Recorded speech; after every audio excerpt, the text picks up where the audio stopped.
இன்னைக்கு படப்பிடிப்பு தளத்துல நீ திருநெல்வேலியில் இருக்கீங்க, அதே திருநெல்வேலி தூத்துக்குடி மாவட்ட மக்கள் பாதிக்கப்பட்டிருக்கா. நீ காசு தர வேண்டாங்க, உங்க காசை கொடுக்க வேண்டாம், நீங்க யாருக்கும் கொடுக்க மாட்டீங்க. உங்க கையால எச்சுக்கையில கூட காக்காய் கூட விரட்ட மாட்டீங்க, அது எல்லாருக்கும் தெரியும். அது செய்ய வேண்டாம். சரி, உங்க பணம் இங்க கோடி கோடியா கொள்ளையடிச்ச அரசியல் கட்சி தலைவர்களே பண்ணல, அப்புறம் நீங்க எப்படி பண்ணுவீங்க?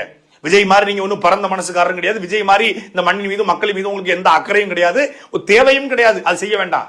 உங்க படத்தை பார்த்து உங்களுக்கு விசில் அடிச்சு, உங்களுக்கு கட் அவுட் வச்சு, உங்க பதாகைக்கு பாலாபிஷம் பண்ணி, நீங்க உடம்பு சரியில்லாம சிங்கப்பூர்ல கிட்னி மாற்று அறுவை சிகிச்சை செய்யும் போது இங்க மண் சோறு சாப்பிட்டு மடிப்பிச்சை ஏந்தி இங்க அங்க பிரதட்சணம் பண்ண உங்க ரசிகர்கள் எத்தனை பேர் இந்த வெள்ளத்துல பாதிக்கப்பட்டிருப்பான்?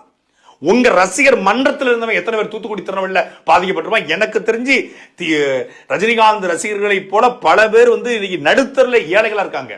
ரஜினிகாந்துக்காக பிளெக்ஸ் வச்சு பேனர் கட்டி சுவரட்டி ஒட்டி அவருக்காகவே முதல் காட்சிக்கு 1000 ரூபாய் 1500 ரூபாய் டிக்கெட் எடுத்த பல பேர் இந்த வெள்ளத்துல பாதிக்கப்பட்டிருக்காங்க. அவங்களுக்கு பணம் தர வேண்டாம், ஒரு ஆறுதல்.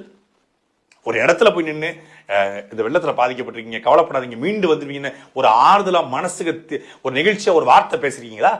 சென்னையில தான் பார்க்கல, சரி உங்களுக்கு உடம்பு சரியில்லை, இன்ஃபெக்ஷன் ஆயிரும், பொது இடத்துக்கு நீங்க போக முடியாது, ஒரு காணொலியா ஒரு இந்த வெள்ளத்துல பாதிக்கப்பட்ட மக்கள் மீண்டு வர வேண்டும் என்று ஒரு காணொலி கூட உங்களால பண்ண முடியாது, ஒரு ட்வீட் கூட பண்ண முடியாதா?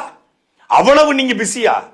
அவ்வளவு உங்களுக்கு இந்த மக்கள் மீது மண்ணின் மீது குறைந்தபட்ச அன்பும் பற்று கூட இல்லையா? திருநெல்வேலிக்கு போனோம்னா எல்லார் போஸ்டையும் பார்க்கலாம், எல்லா நடிகர்களுக்கும் போஸ்ட், எங்க சாதிக்காரன், எங்க மதத்துக்காரன்.